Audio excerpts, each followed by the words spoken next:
the gun again on first down. Fires wide. Juan Daniels, touchdown, Georgia. This is your favorite receiver, Juan Daniels, and you're listening to the DGD Podcast with my man, Robert Reynolds. Go Dogs! Welcome back to this episode of the DGD Podcast. As always, your host, the NCDGD himself, Robert Reynolds, got Mr. Juan Daniels and fellow guest and friend KTG13. Guys, as you can tell, got the chain on. My goodness. Sean Washington for the 2022 class out of Warren Easton in Louisiana. And McElderry, offensive lineman from Alabama. Two commits, both on in the trenches. Georgia's shoring up those lines, man, offensive and defensive. What are y'all's thoughts, first off, on the two commitments? Obviously, welcome to Dog Nation. What are your thoughts on those? We'll go ahead and jump right into this real fast. What are y'all's thoughts overall on the recent commits? Well, I'll tell you what, I haven't watched the offensive lineman's highlight tape, but Sean Washington is Devontae Wyatt. He plays just like Devontae Wyatt, very quick off his feet. Only a 3-star, so was Devontae Wyatt. But, you know, Kirby always finds the gems, and that was the first thing that came to my mind with Sean Washington was Devontae Wyatt. So I'm really excited to have him aboard. I'm telling you right now, watch that ratings bump. Watch that rank skyrocket. Just calling it out there. Juan, what say you about these commits, my man? Man, the rich just keeps getting richer. I mean, you know what a great turnaround that Kirby just had, and I don't think it's going to stop right there. Obviously, having the top recruiting class, that says a lot. This game this weekend is really going to just kind of send it over the top. So if you think that we've had some great commits now, wait till we go out here and beat on Alabama a little bit, and then it's gonna really just kind of, the doors are gonna just blow wide open. I'm just gonna say this. Juan said beating up on Bama. Isn't that just interesting to hear? Just interesting to hear. It's gonna happen too. I'm just letting y'all know. It's crazy to believe this, but it's been since I want to say 2015 or something like that where Bama's been a spreaded underdog. And looking at this season, which we're going to talk more about this tomorrow in depth, obviously previewing the SEC championship game, but we'll give you a little bit of a taste of what's to come. Looking at this right here, you look at Bama that just played Auburn. Obviously, Iron Bowl can be very tricky, especially at Jordan-Hare where it was. Played them. It was a very interesting game nonetheless. You'll hear more about it tomorrow. Don't want to give everything away, guys. It's going to be interesting. And, I think you look at the situation that Georgia's in right now, game plan-wise, I think Bama fits into what Georgia needs to do to win this game. Like I said, I'm not going to give everything away. But it's going to be an interesting game nonetheless Saturday in the Bins, 4 p.m. Juan, obviously, looking at the situation here, we got Facebook users saying, howdy, Robert and Juan. Eyes on the road, Juan. He's in his car right now. But nonetheless, I think he stopped, whoever said that.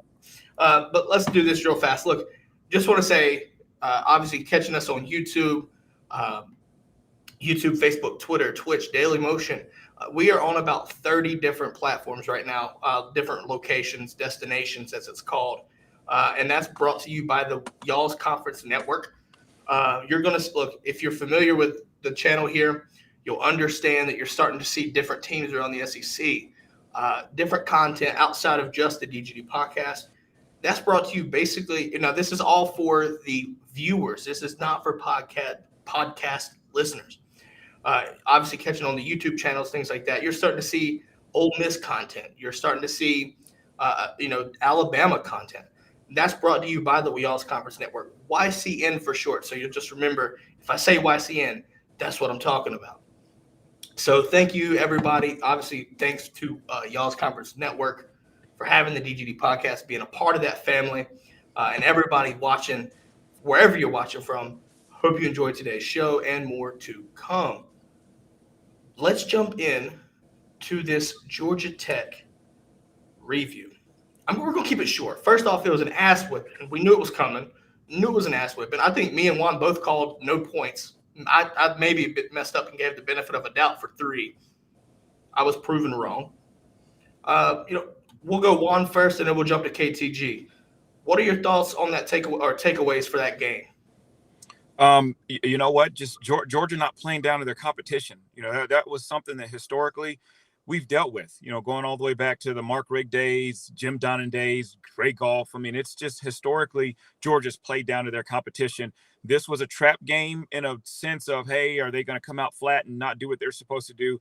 Every game, all 12 games, 12-0, there's not been a game that Georgia's played down to their competition. They have dominated from the very first snap to the end of the game. That speaks volumes going into this game on Saturday. Georgia Tech they're in some bad shape, man. They're in some bad shape right now. They are getting some pretty good recruits. You're going to have that washout from Paul Johnson. So not to say, they'll probably be decent in a couple of years, but Georgia was just completely dominant in this football game. Caleb, what about you, buddy? What is your takeaways? Simple. I mean, I was one touchdown off the score. I said 52-0. It was 45-0. But honestly, I'm not going to go deep into it because I know y'all are going to be previewing Alabama and Georgia. But this year, it seems like the tide, pun intended, the tide has turned. They've been the one that's played more down to their competition, like we have been known to do, and we've done what Alabama usually does and just rip through everybody. So that's why I think this Georgia team's different. They seem locked in, and they just take care of business. And I see them doing that from here on out. I mean, it is what it is. We're the best team in the nation, and we showed it for 12 games. Period. No doubt. And obviously, guys, we're going to talk more about this, obviously, in the regular season review just after this. But I've got one statement. We are who we thought they were, or they are who we thought they were. If you remember that, you know what I'm talking about. And we let them slip. Yeah, exactly. I'm just telling you right now, we knew they were bad, and we showed exactly what we needed to do. Georgia did exactly what we needed to do per what Juan said. You can say that for both sides, right? We knew Georgia was the dominant team. They were going to come in and dominate, and Georgia did. Georgia Tech didn't score any points. Now, to their credit, they were able to move the ball efficiently sometimes, but it's still – they shot themselves in the foot and got themselves out of field goal range or anything like that, or out of the opportunity to score points. And the score reflects that. Look, Georgia Tech in the last 2 weeks with Notre Dame and Georgia combined 100-0. 100-0. They gave up 100 points, guys, and did not score a thing. That is terrible, right? That's absolutely terrible. And it's showing because you have their best player, and honestly, anybody in the country better go after this guy. Gibbs, right, their running back, just entered the portal. I hope Georgia goes after him because, first off, it's a slap in the face of Jeff Collins down there. My man looking like Uncle Lou on Christmas Vacation with that damn hairdo. That's just terrible. And second off, to me, it's just one of those things where he's just a great player. And you look at what Georgia's about to lose, especially with the running back situation. James Cook has stood out and separated himself from what he was last year. And we're going to lose him, obviously. I want to retain some of that, what he brings to the table. Jahmyr Gibbs is that, and maybe even better. And if Georgia can go after that kind of player and get them, especially right in your backyard, why would you not do it? The only reason why he wouldn't do it is if he really hates Georgia that much. But when we watched Bobby Dodd Stadium, that bitch was a sea of red. I didn't see any Georgia Tech fans. I saw a little to the point where the players, the seniors were pissed off because it was just a sea of red. Yeah, my brother went to the game. He said it was about 90% Georgia. That's about expected. Look, that is just Athens West. All right? That is just Athens West. Juan, you know exactly what I'm talking about because you played in those games. I don't think it's ever changed. I mean, it may have when you had guys like Calvin Johnson there, when Georgia Tech was actually ranked, sure. But right now, with how bad that program is, I knew damn well, hell, I'd be surprised to see any gold at that point. any goal. But I want to go back to this. I want to go back to this game, and I want to give out game balls. Obviously, doing our little.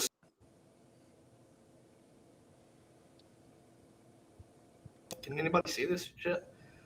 But anyways, if Juan, I want to give you a chance here. Who's your game ball? Who are you giving your game ball to? You know what? I like to stick with Stetson Bennett.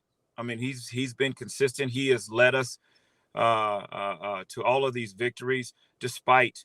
I mean, there's so much noise on the internet, on these groups that, you know, JT Daniels, and for him to know that he's not that guy that everybody wants. He's not that hometown hero, and they'd rather see JT Daniels. He doesn't care, man. He cares so much about this program. He cares so much about the Bulldogs that he will do any and everything to make sure that they're successful. It takes a strong person to do that. And so he's going to get my game ball because he goes out there and he performs. And if you actually look at his numbers, they're not super duper flashy, but they're consistent, man. They're consistent. They're what you want as a quarterback. And if you're a coach. And so he will get my game ball. I love him to death. Caleb, who's getting your game ball, my man? I'm going to keep mine short and simple. He wasn't a standout. He didn't do much, but just to see Mr. George Pickens back on the field, catching passes, man. Give it to Georgie. Give it to Georgie, and that's all I'm going to say about it, man. I still don't think he's going to be a big part of it next week, but come time he gets back into shape, he's going to be a threat in the playoffs. So I'm going to give my game ball to George Pickens, man. Just to see him back out there made me happy. With the stat line of 1 catch for not even a first down, that's a good game ball. Just going to say, yes, sir. Look, it's been a long time coming. I'm going to get to my game ball in just a second, but I do want to talk about this because Georgia fans we've been waiting a very, very long time to see my man get out back on the field. And you heard it as soon as he walked out. He didn't even do nothing. Yeah. The place went ballistic, and rightfully so. But you know what that tells me? There's more to it. Just seeing him on the field. All he had to do was make 1 catch. You know what that tells me? What's that? Bama's going to have even more fun trying to game plan against this offense. It makes it that much more of a question mark. Right? Just saying. Yeah. It's going to make it that much more interesting.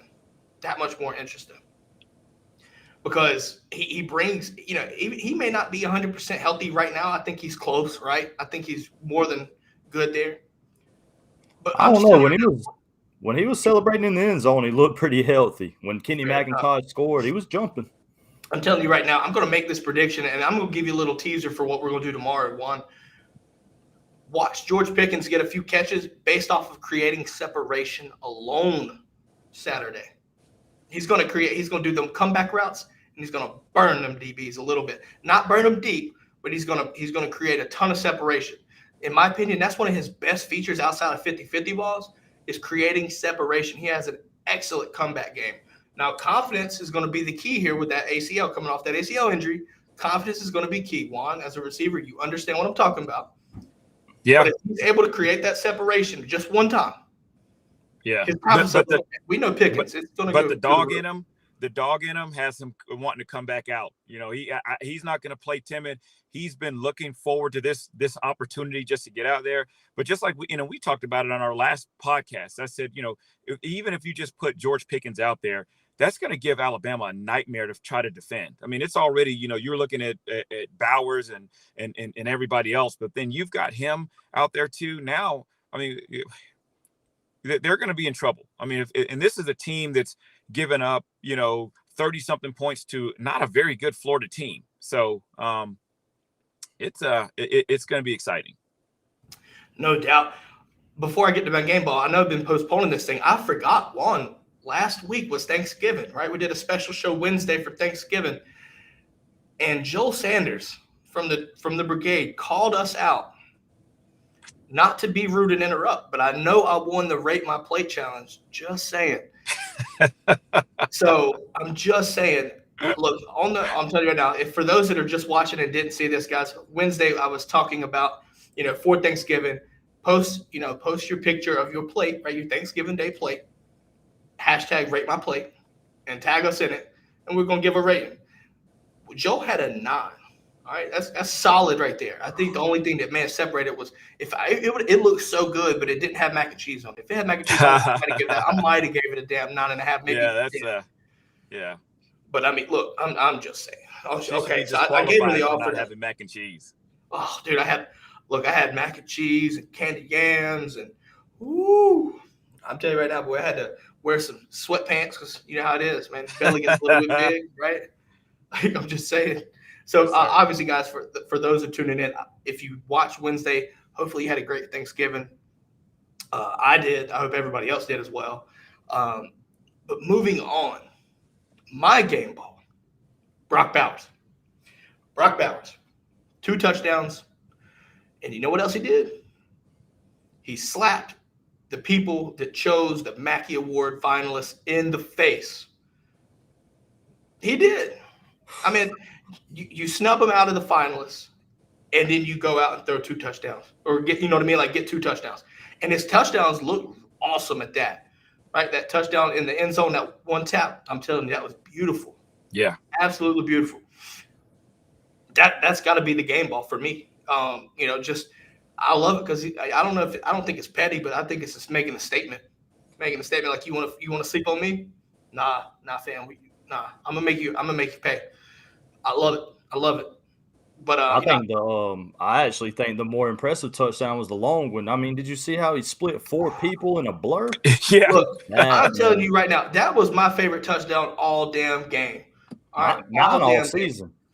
Look, I'm just saying. To the speed, right? That dude is a tight end, running speeds like you see, like on a breakaway. Like I don't know who would be good. Was it Tavon Alston? Maybe a good example, right? My man just split through 4 defenders like it was nothing. Now maybe that's just because it's Georgia Tech, but I'm telling you right now, my man's fast. My man is absolutely fast. Now, obviously, when you look at Bama, I don't see him doing that against Bama, but I will say this: he's going to be a problem. Him and Bowers. Him and Washington, my fault. That ought to be a problem, especially in that linebacker core. I'm just saying that's going to be a problem. But what are you going to do with Bowers when you have to deal with George Pickens? You know, and you have to deal with Darnell. You also have to deal with those backs, and you got Cook coming out of the backfield. Man, what a great position to be in, and what a tough position for Alabama. But this is what we've been wanting and looking forward to for a long, long time. I'm standing there. What do y'all think about this? 12 personnel, right? 12 personnel. Bowers, Washington, on each side. You got Pickens, you got Burton, and then you take James Cook out of the backfield, slide him out into the slot on the side of Pickens. Think about that. Think about it. Think about that. Hell, I wouldn't be surprised to see 13 personnel because Fitzpatrick, we're going to show you some love too. You were damn good tight end in your own right. So you deserve some credit too. Just because Bowers is doing what he's doing and everybody's ready to see Darnell break out, don't sleep on Fitzpatrick. 13 personnel could be a thing Saturday. We'll see. We're going to talk more about that tomorrow, though. We're going to talk more about that. Anyways, let's talk about this regular season. Guys, Georgia football made history since 82 or 80. 12-0, man. 12-0. Perfect, unblemished in the regular season. Caleb, what are your takeaways from the 12-0 season? And then we'll jump to Juan and then myself. Unblemished and not even really close. Really and truly, it's like we were saying earlier, man. We came out, did what we had to do, dominated, didn't leave any question of if we should have won or not. I mean, every game we played, we definitely should have won. And we showed it, man. And the biggest takeaway, obviously, is the historic defense. That's all I can really say. It's been the best defense, they said, statistically since the 93 Florida State team that won the championship as well. And them boys are animals, man. And you got to give shout outs to people like that ain't been talked about, like a Devontae Wyatt, a Jalen Carter, a Trayvon Walker, Nolan Smith. These boys, DK, Keeley, Seen. I mean, they're not even getting talked about. You hear Jordan Davis, you hear Nakobe Dean, but it's a group effort, man. They're all stars, every one of them. Every one of them is going to get an opportunity to play in the NFL. So I just wanted to give them a little love, man, the ones that don't get talked about enough, because I think every single one of them is great in their own way, and they're what gels the defense together. So, I mean, a lot of a lot of people show love to Dean and Davis, but big shout outs to the whole defense, man. And if we win the championship, it's gonna be them winning it. No shade at the offense. I love Stetson, I love Zamir, all of them boys too, but this has probably been the most fun I've had watching the defense, and it's fun that it's on our side. It's fun that it's with the red helmet with the G on it. So that's my biggest takeaway, man. We didn't play down to anybody's level. We just conquered and went about our business. So thank God we're 12-0, and I'm ready. Absolutely, Mr. Daniels. Yeah, I mean, and I echo everything that Caleb said. But this is a classic example of offense wins games, defense wins championships. And this is where we are. The heart and soul of this team is the defense. And if you think back to that interview that Kirk Herbstreit did with with those three defensive players, the thing that really stood out is he said, we love each other. We trust each other. We got our backs. And then also too, that you sit there and say, they were basically humbling themselves to say, listen, if Nakobe Dean makes a play, we're running with it. That's it. He's the leader out there, and we're going to go with it. And then that also, just kind of spills over into the offense where they're looking at the defense. If I'm on offense and I see Big Jordan Davis tell me to do something, I'm going to do it. Whether I like it or not, I'm going to have enough respect and enough fear to say I'm going to do it. And there's going to be a reason why they want me to do it. So they trust in the coaches, they trust in each other. And just like Caleb said, this is the most fun I've had watching football. I'm an offensive guy, but I had more fun watching the defense just completely dominate. My favorite was that first drive against Arkansas when they came in there with all that hype, and then all of a sudden, boom! It's like, whoa. It's like, and they were like, hey, I'm ready to bounce up out of here. And they absolutely did. And so, man, it's just been awesome to watch. I want everybody to listen in. If you're listening, you're watching, listen closely because I'm about to give you my words here. Break them bitches. 12 games, completely dominating and physically breaking people's wills to play. I'm telling you right now, man, it could be argued that Georgia broke several teams this year, just based off of what we saw coming up to play in Georgia and then moving after. I'm telling you right now, it could be arguable that Georgia broke Clemson, Arkansas, Kentucky, definitely broke Florida. The floodgates completely drained out after Georgia played Florida. Now, is this true 100%? No. I get it, right? It's not kind of things were down. True. But I'm telling you right now, as a Georgia fan, I'll say that shit. I don't care. It's true. I just love it. Look, every single game, starting from Clemson and Charlotte, we came out, especially on the defense, dominate.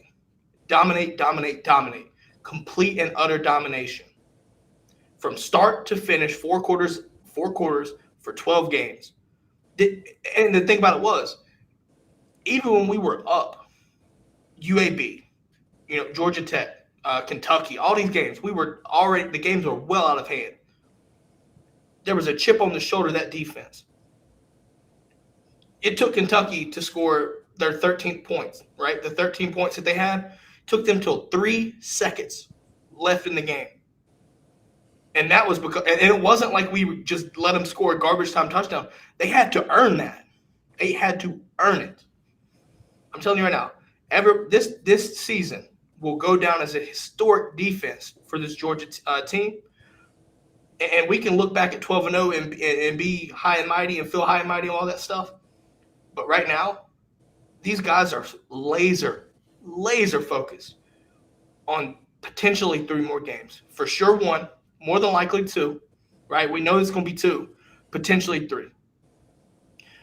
And in my opinion, I'm going to talk on this behalf because I feel like this is probably what's going to happen.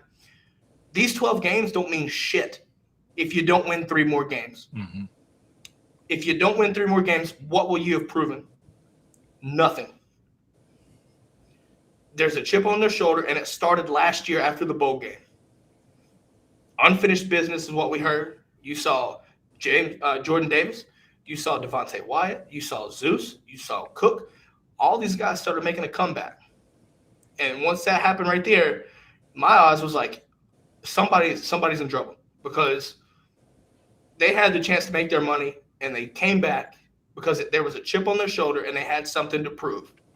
12 games in, you've proved almost everything you need to see, except one thing. Get that natty. Get the natty. You got Jordan Davis is third right now, guys. Speaking of, if you haven't voted for Jordan Davis, hashtag JD2NYC, make it happen. Go vote. Go vote. Georgia's Twitter, 1 million follows, guys. 1 million followers. Make it happen. Get him to New York. He may not win the Heisman, but damn it, he needs to be there. He needs to be there. Because honestly, in my opinion, he's the team MVP. From an impact standpoint, there's no question. Now, stats, you can look at Nakobe Dean, things like that. I'm not going to say not. But from a meaning, like from an emotional standpoint, there's no question about it who the unquestioned leader of that team is. It's Jordan Davis. It starts up front with Jordan Davis. Get him to New York. My man deserves the Heisman anyway. This season's been shit anyway for everybody else. Just saying, get him to New York. But, Juan, what was your favorite game? I want to start with this. What was your favorite game from this regular season? I'll go back to it. Arkansas, man, I'm telling you right there, Arkansas was, they were eight in the country.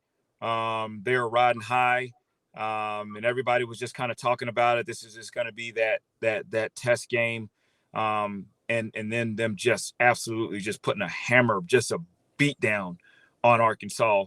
And to me, that just was basically saying, hey, letting the country know we're here. This is the 8th team in the country, and this is what we're going to do to the 8th team in the country. Man, that was. And then, of course, then you look at it to see how well Arkansas played against Alabama. So Arkansas was not a bad team. Make no mistake about it. They were not a bad team. We were just dominant. And we did not, and normally a Georgia team, they'll go and historically will struggle. They'll have some issues. But, man, they bounced Arkansas just right out of here. It was awesome. That was my favorite game. Absolutely. I do want to pause, Caleb, real fast. I got a question in the brigade here. I want to get to it. I want to talk about it. If anybody wants to chime in, guys, let's do this. Obviously, guys, the brigade is our live chat, right? It's our live chat if you're not familiar with it, if you're first time watching. Stacey Blackwood, my man over the Tide Talk podcast, asks, the last several times that have won last several teams that have won a championship were elite at quarterback. Mac, Burrow, Trevor, Tua, Deshaun, all right, the list goes on. Can Georgia break that streak? Stetson's really good, but probably not elite. Stacey, I will answer that first, and guys, feel free to chime in afterwards. I look at what we bring to the table at quarterback. For me, I don't think Stetson needs to be on that elite level that you would hear from like a guy like Trevor Lawrence. That Trevor Lawrence legitimately saved Clemson's hopes because he was just that generational. He was just a generational talent, and he had the best running back in Clemson history with Travis Etienne. Stetson or JT, whoever whatever happens, both guys have a surrounding cast of weapons that Georgia has not had in years past to complement the quarterback play. And also a coordinator that knows how to effectively utilize each and every weapon. Game plan, any game, you can game plan one guy to have a big game, right? It's not just like you're Justin Ross or you're, you look at, obviously like Devontae Smith last year, right? Not saying anything discrediting Mechie or anybody like that, but everybody knew there was that one guy. Georgia has multiple guys that can break out at any time, and you don't know who you have the game plan for everybody. And then you have a defense, and Alabama's had some historic defense too, so I'm not going to slap anything there.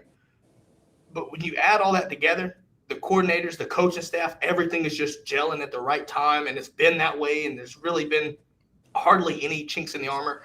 You could look at Clemson as being that little, kind of a question mark, right, for sure. To me, I think it gets done, Stacey. I really do. But honestly, let's be honest. And look, Saturday, we're going to find out. We're going to find out what Georgia's capable of. People can say that we haven't played nobody, which I think it's a bunch of bullshit. But I'm just saying, there's no question who you're playing Saturday. And you have to get it done, right? You have to get it done. And we'll find out Saturday. So to answer your question, I think so. but it starts Saturday.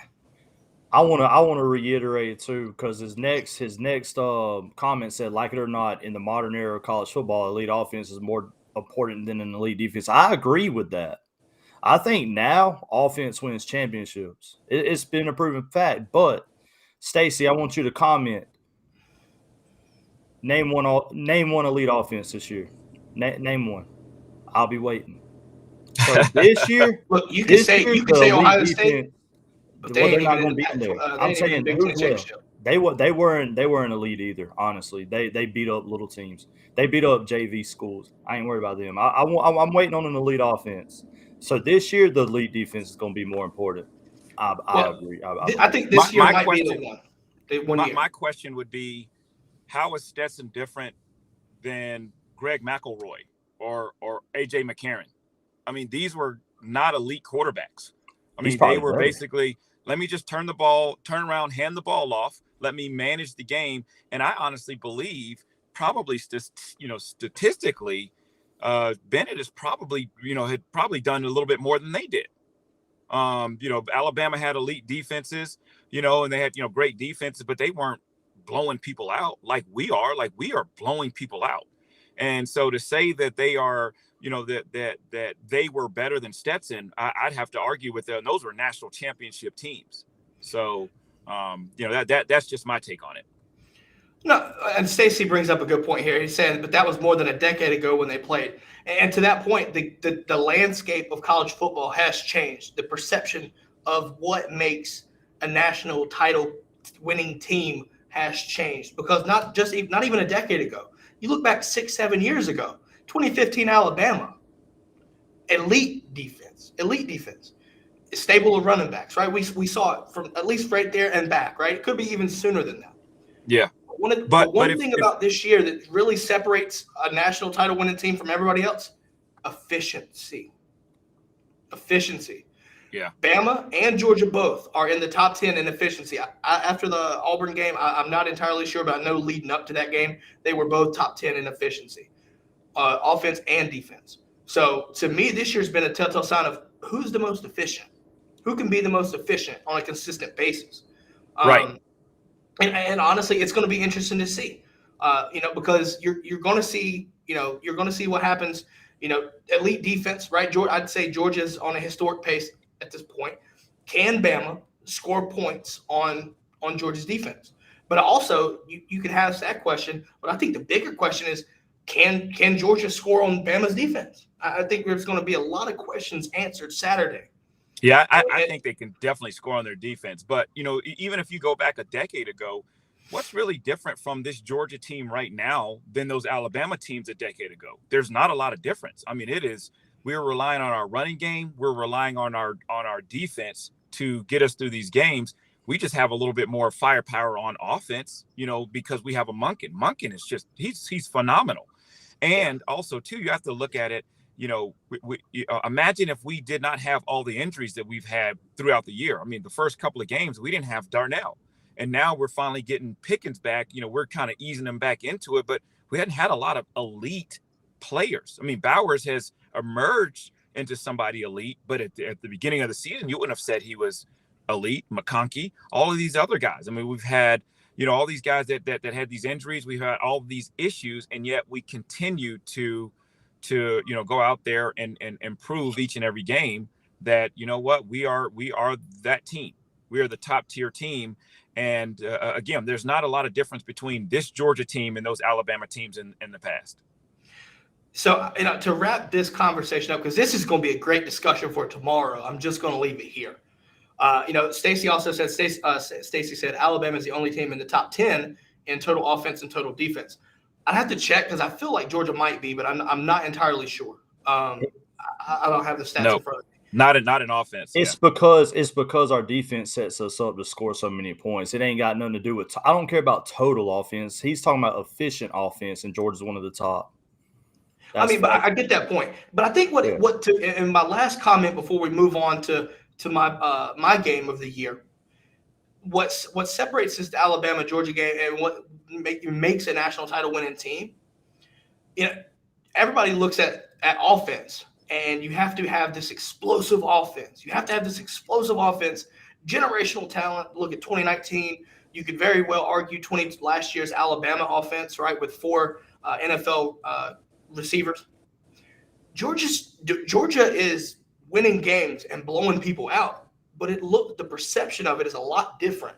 What you're seeing is balance. You're not seeing 80-yard touchdown passes. That's just not what Georgia is about. Georgia's about sitting here being efficient on offense. I understand total efficiency is a lot different here, but the way Georgia's doing offensively, you have your deep shots that hit, right? And I think a lot of that from last year to this year is execution. You see these guys hitting these deep balls that we didn't hit last year. But then you also have the balance to sit there and maul people in the running game. Every running back has their niche. You look at Zeus. Zeus has gotten better out of the backfield, but he's also able to just physically wear you down for 4 quarters. Then you have James Cook, which has gotten a lot better running between the tackles and a little bit outside the tackles, I think, which is better with what he did. But utilizing him in the passing game is the weapon right there. It's just he's a mismatched nightmare, especially if your running back or your linebacker goes out there to try to guard him. It's just over. Georgia is doing things a different way on offense, but it's basically a different formula, proving the same results so far. And like I said, and the key words being so far, because there's potentially 3 games that Georgia has to go through and win. Obviously, you have 1 coming up Saturday. 2, you look at the first game of the playoffs, because I'm telling you right now, Georgia's in the playoffs whether they win or lose. So you have 2 games, more than likely 2 games, and potentially a third. You have to win that one. So I look at it that way. Georgia's producing wins. Regardless of who we're playing. I think it's telling for when we get ready to play teams that we know we're gonna have to score, having the ability to do it. I think that's key. I want to make one more statement on this, and then we can end it. I know you want to get through, but I'm going to ask you one question. If chalk holds Saturday, you do realize that Georgia will more than likely have the top scoring offense in the playoffs.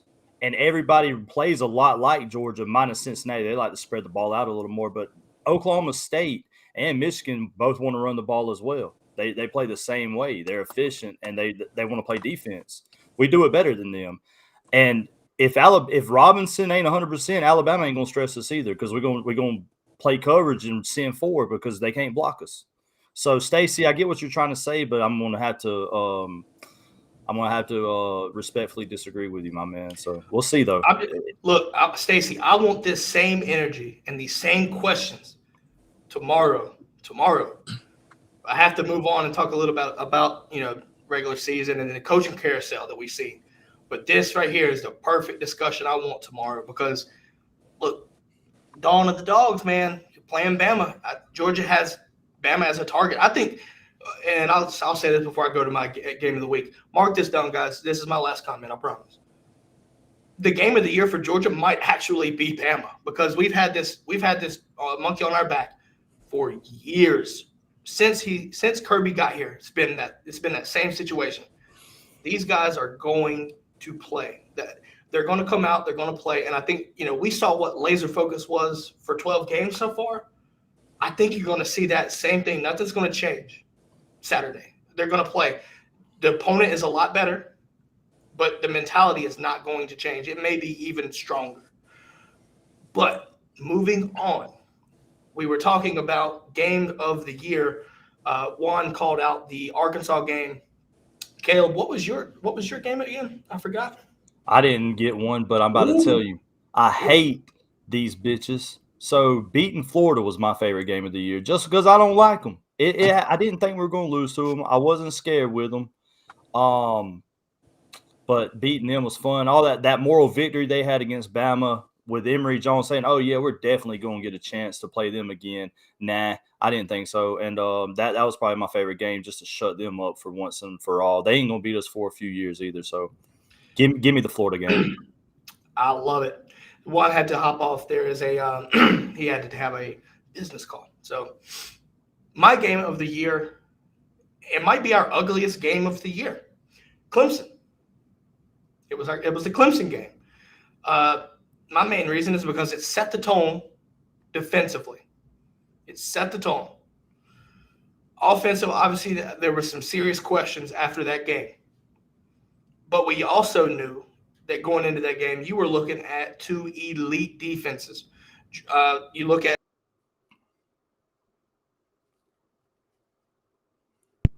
two defense, like I said, elite defenses, just battling it out, right? And obviously the 10-3 score was telling because a pick six was the only touchdown that separated the score.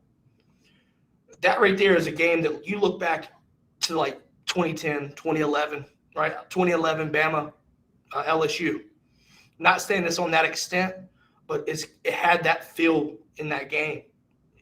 You knew, like in 2011, Kayla, you may know what I'm talking about. Stacy, if you're still here, I know you know what I'm talking about. That game in the regular season, 9-6. Now, Bama missed a lot of field goals that could have ended that game a lot differently. 5. But that game was littered with NFL talent on both defenses. It was insane. Not to that extent. Georgia Clemson had that same feel. You had Razzie, Miles Murphy there, Jordan Davis, Devontae Wyatt, Trayvon Walker. List goes on for Georgia. Really, both teams, right? It had that feel to it. Georgia absolutely dominated it on defense. And honestly, it was one of those games where I was sitting on edge the entire game. The entire game. But like I said, it set the tone defensively, and that tone has not changed. If anything, it's gotten better. Now, the level of play, everybody wants to argue that.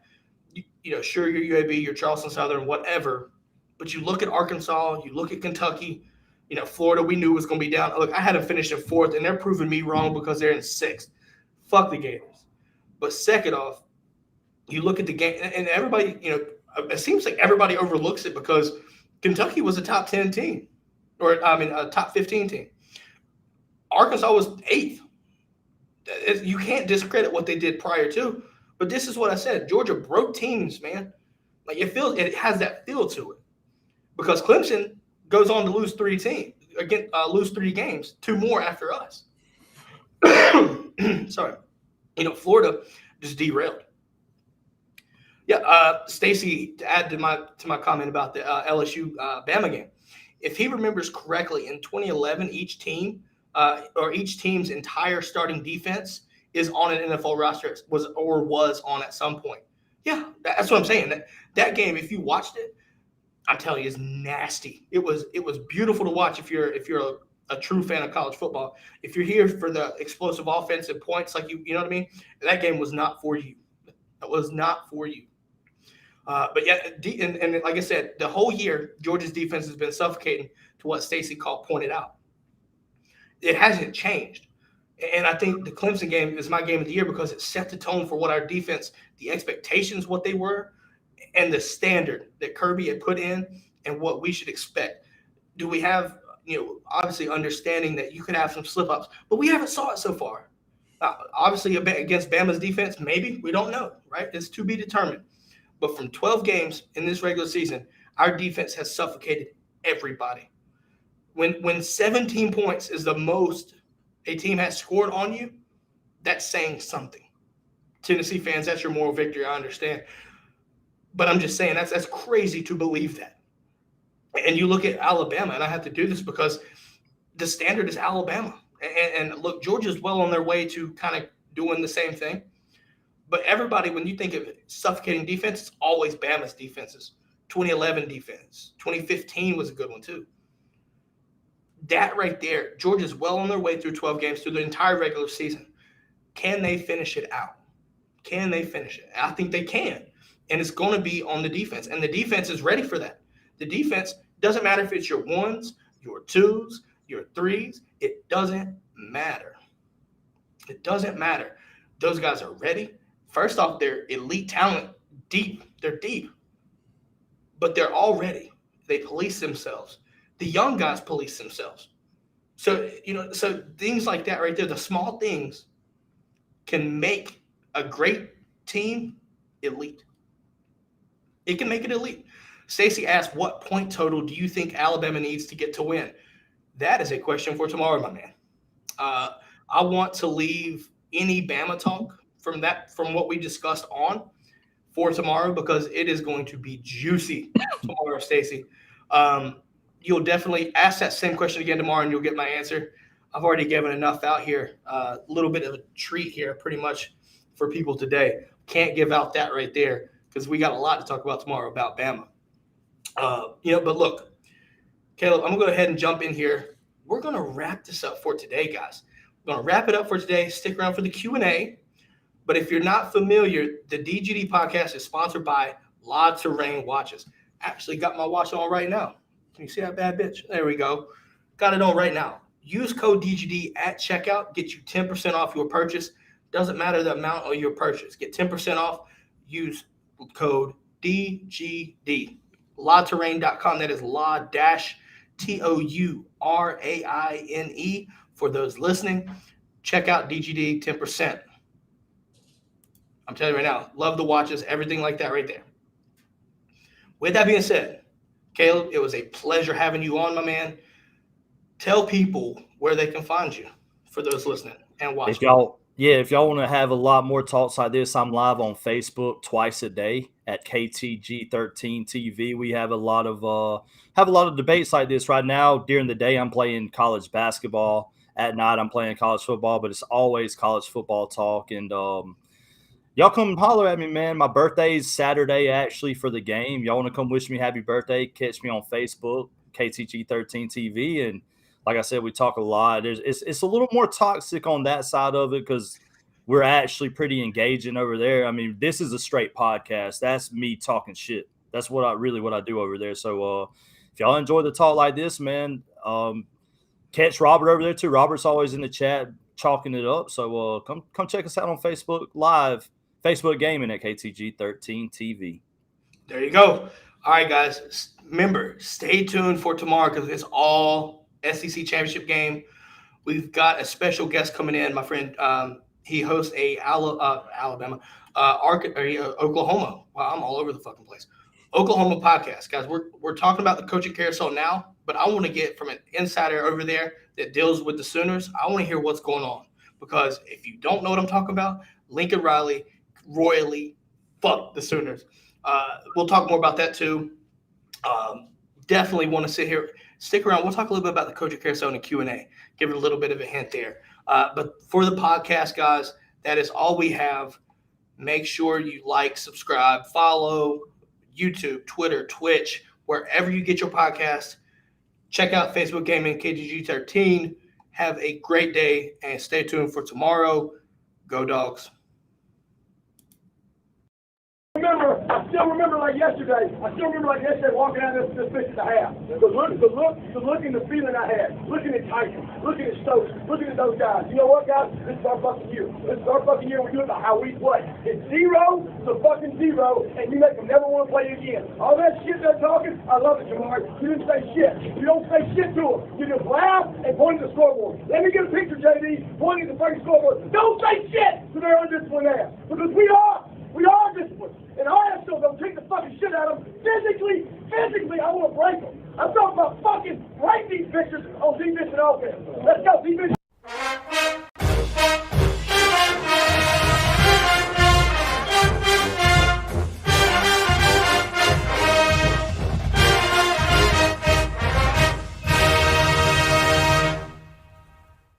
All right, guys, we're back for the Q&A. I'm telling you right now, Caleb, that halftime, I'm telling you right now, I have to play it every episode. That's a tradition now for the show because that shit will just get you hyped up for anything. Oh, you got to go do some yard work? Listen to that. It'll make you do that yard work in 30 minutes or less, guaranteed, or your money back. Yeah, I need that clip for the KTG show. I'm just saying, I love doing that. I love it because that's what separates, Kirby from a lot of other coaches, man. That fucking tenacity that he has, that for the passion, the emotion invested into it, man. Like that's what I love about Kirby. But guys, Brigade, get your questions in. We're gonna start talking here for about maybe 5-10 minutes or so. I know Caleb, you're gonna show. You actually got a stream after this, so we'll try to keep it short and sweet. Coaching carousel, man. Obviously, if you don't know, it all started. It seemed like Lincoln Riley dishing those Sooners, saying "See you later, Sooners." Goes over to USC, right? Brings brings that offense and everything and that moxie and charisma and whatever you want to fucking call it, brings it over to the Pac-12, makes the Pac-12 somewhat relevant because they're in the media finally outside of Oregon. But then you look around, right? LSU's had their coaching search. They bring in Brian Kelly, which in my opinion is probably the best hire game to LSU. And that right there, and I'll explain why I think that's going to be a good one. But then Florida also gets their guy, Billy Napier, coach out of Louisiana, Lafayette, the Raging Cajuns. I'll tell you right now, we'll start with Billy Bob down there in Gainesville. I'm telling you right now, first off, they upgraded when it comes to recruiting because anything is an upgrade at recruiting when you let go of Dan Mullen. Chris McClellan commits to Florida when they don't even have a head coach. That just tells you something. Yeah. It tells you something. I think it's going to be interesting to see what happens. I think they're going to get better. I think they're going to get better recruiting. But I need to see what happens on the field production. Is it a true culture change? Because when Mullen was there, guys were lazy. They gave up on plays. Brent Cox. Looking at things like that, right? Does the culture change? You need that culture change. You do. To be successful, to contend in the East, especially with where Georgia is right now, you better have a culture change. You better recruit your ass off because you're going to need every ounce of energy to recruit and play to get on Georgia's level right now from where you are right now. I'm kind of scared for old Billy Boy, though, because it looks like Florida State's having that culture change at the moment, and they're going to have to battle with us and them because Florida State's bringing in a good recruiting class as well, and Billy's going to have a problem with them and Georgia and Alabama and Clemson taking people out of Florida. Miami, they're irrelevant. Never heard of them, but it's crazy, man. It's just I don't see Florida coming to the top anytime soon. They're still going to have their struggles, and I think he's a good coach. He had Louisiana. I mean, they whipped up Iowa State last year. He's a good coach, but I think it was. Yeah, he's a good coach, but I don't know anybody right now that you could hire at Florida that would just immediately bring them back. They have talent, sure, but they ain't on Georgia's level, and they may look up in the year or two and be below Florida State as well. So that's something to watch out for. I mean, look, you're down in South Georgia, so you know exactly what the hell you talk about when it comes to Florida State. Look, Norvell's got that team on a different level now. You could say from a production standpoint, there's been some games where they shouldn't have lost and they did. Yeah. But you also have to understand first year things can happen, right? It was the second year, but I mean – oh, sorry, second, my fault. It felt like after the Jacksonville State game when they just morally were defeated, and then they went on that 4-game skid and started 0-4. When they beat Syracuse, I know that's not a big win to a lot. It looked like Norvell was kind of coaching a little more. He got a little more aggravated, got a little more intense. So I hate Florida State. I live 45 minutes from their campus, but I think they're trending on the right way. Will they be back anytime soon? Probably not, but I do think they're going in the right direction. Yeah. Now, Facebook user, I don't know who you are, but brings up a comment here. We're still going to get ours out of Florida, regardless, especially after this year. Look, Kirby's on that level of recruiting where he can go wherever the hell he fucking wants to go and pick up whoever he wants to get, for the most part. Right? You still gonna have some of these guys, that are locked into other programs for different reasons, whatever the case may be. But I'm telling you right now, I would not put it past Kirby to go up and try to get Travis Hunter. Try to work that flip. Oh, damn well he's trying. I can't blame him. Oh, okay. It's a boy Hugh Nash. All right, cool. Hugh, welcome to the show, sir. But yeah, no, I think you're right there. Looking at, you can go anywhere you want and pick up a guy. You saw him do it in California, Arizona, Louisiana just recently with Sean Washington, Alabama. Obviously, he's locking down the state for what it's worth. Obviously, it's impossible to hit that Atlanta area and lock it down. But for the most part, you're keeping the best players in the state at home. For like I said, all of it is just it's variable because of Atlanta, right? It's so big and shit like that. But Kirby's just an elite recruiter, and that's just what it is. So and yeah, like it or not, IMG Academy is basically Georgia's junior college. We run that place. So we got Georgia and Bama.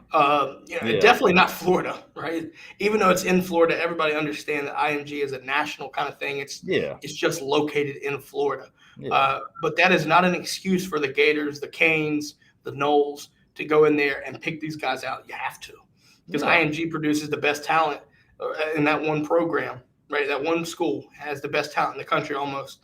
So you have to go in there and pick these guys out. And you look at, like you said, Georgia, you're establishing a pipeline already. Bama, same way. You can look at Ohio State and these other elite schools too, doing the same thing. But, noticeably, obviously, we're Georgia's podcast here. So, yeah, Georgia's doing that shit, and you see it. And you can honestly see Kamari Wilson coming too. Oh, he's coming. Oh, you know damn well he is. I mean, it'd be different if he doesn't, but I'm just telling you, I think he does. But that's just me. But I think when we go back to the carousel here, I look at my favorite hire with Brian Kelly to LSU, because Brian Kelly is a good coach. Now, what you've seen at Notre Dame, you can bash Notre Dame all you want to, but understand this: when it comes to recruiting, it's a lot harder to recruit guys to Notre Dame. It's just a lot of restrictions that you don't have at a place like LSU. Academic requirements are a lot stricter. You got to play in the cold weather, shit like that. And really, from a recruiting standpoint, from where he is, he's got to fly to every recruit. You go to Louisiana, you throw a damn pebble out there, you hitting a freak ass athlete. All right. So what he's done at Notre Dame is telling, because just imagine what he can do when there's less restrictions. My friend Brooks Austin said this perfectly. At Notre Dame, you said LSU is one of these programs where you just maintain the will and it'll get you where you need to be. Look at Les Miles. Look at Orgeron. Brian Kelly's not those guys, right? He's not that type of person. He's just a guy named Brian. They hired him. But I'm just saying, my man's going to hold that wheel of that brand new car and go, it's run it down. And he going to keep, and I'm paraphrasing Brooks, but he said it perfectly last night on his reviews. He's going to be the guy you're going to expect a lot of wins soon with Brian Kelly. So in my opinion, LSU had a home run hire, getting Brian Kelly from Notre Dame. What's your favorite hire so far out of this carousel? None of them. You get this 50-50 with Brian Kelly. I didn't like the hire. I mean, yeah, I get what you're saying with the recruiting and the different players he can get, this and that, but I still think he's in game. He still makes some weird decisions that he should have won some games he didn't, including beating Georgia a few times, or once at least. I wasn't a big fan of the Brian Kelly, and I didn't like the Lincoln Riley one. You want me to tell you what's crazy is, call me crazy. A lot of people will, but you know what USC likes? They like Hollywood. They like that Hollywood and coach mixture. You're a down program. They should have got Prime.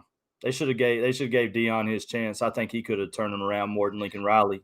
I'm just saying. I don't know why I feel that way, but you think Hollywood? You think a coach is Hollywood? It's Prime. I think they should have gave Prime a chance. Honestly, I'm dead serious. And like I said, call me crazy, but why not? You're not going to win anything. I don't know if Lincoln Riley can build a program. He was gifted a beautiful one. Let's just say this: LSU could have hired. I'm going to make an analogy that's going to make everybody laugh. I'm just going to let y'all know. Get ready. LSU could have hired a doggy style position, but they hired a missionary. I'm just saying, my man is just so bland. You don't expect LSU to kind of get that, but honestly, maybe it's what they need. Maybe it's what they need. It can get the job done, right? It's not flashy, but it gets the fucking job done, right? I'm just saying, maybe it could be that, but I was expecting something more juicy and flashy, right? Like like you said, perfect example. Like you said, he may be the guy. I just don't see it yet. He may prove me wrong. I don't see it yet. I mean, I think he's a consistent coach. He's going to keep that program at the top of the West. I think he's going to be able to recruit better and keep these guys at home. I think you'll see that. But I still think you got to get over Nick Saban. You got to get over Jimbo. Can he do that? Right? You're in the SEC West. That's the toughest division in all of the country. He wants to challenge himself. Damn, he got a damn good job to do that. I think really the best coaching move was outside of the carousel was Michigan State locking up Mel Tucker. I agree. That was the best move. Absolutely agree. I absolutely agree with that. I see outside of that, but all eyes are on Oklahoma right now. There's talks that, and this will be our last one because we've been over an hour now. But, obviously there's talks that you could see Brent Venables there as the head coach. But also a name that Georgia fans might need to keep an eye out for being floated around is potentially Dan Lanning. I could see that being a good hire for Lanning. I think that would be a good move for him.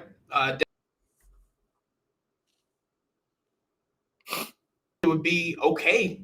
Obviously you lose a guy like Lanning. That's hard to deal with. But Georgia's in a place right now where you're almost looking like Bama, where you're expecting to lose guys. What do you got? You have that plan in place after. And I think, honestly, the guy that I don't want to see go anywhere else, Glenn Schumann. Yeah. That's just me. I feel that Venables will probably be the guy there. So I would like to keep Lanning there. I don't see, there's, Duke let go of Cutcliffe up there. I just don't see Lanning taking that job, right? I don't see that happening. I think Lanning is going to do somewhat similar to Venables, is hold out. You're in one of the best position, you're a DC at one of the best programs in the country, elite recruiting consistently. Why leave unless it's a big time fucking job? Oklahoma would be that job, but if he doesn't go there, then you just sit there and wait it out because you're going to get money, right? You can use that leverage to keep getting increases.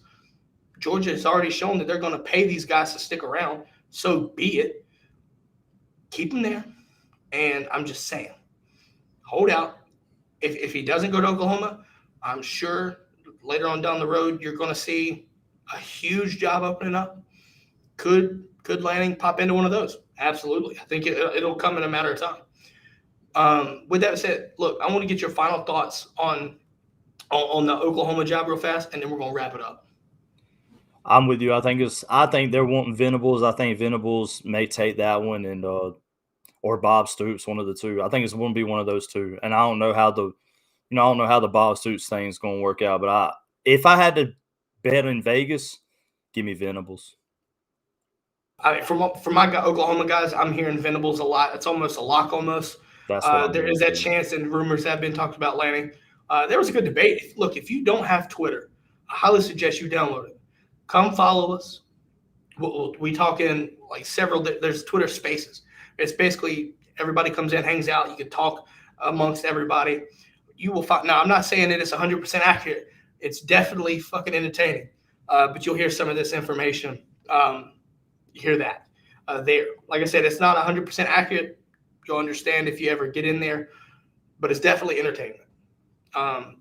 Oklahoma fans, and I'll tell you this, Oklahoma fans have been sweating a little bit since Lincoln left, trying to make sure they get the right guy. Now, they're confident because Stoops is there, and Stoops is a great placeholder. Obviously not the guy, right? You need to make that hire. We'll have to see what happens. On that note, though, Caleb, like I said, man, thanks for sticking around. I know you getting ready to go stream, so I'll be watching out for that. Everybody, if you're watching still, go on Facebook. Check out Facebook Gaming, KTG13. Search for them. Hop up in there and tell them guys, go Dogs, and fuck your team, right? Tell them fuck your team, whether it's Auburn, Bama, whoever. I don't care. Tell them fuck your team, go Dogs. Let's have a great day. Catch up to you tomorrow, same time. Caleb, go Dogs, my man. Go Dogs. Thank you for having me, bro. Yes, sir. Have a great day, everybody. See you.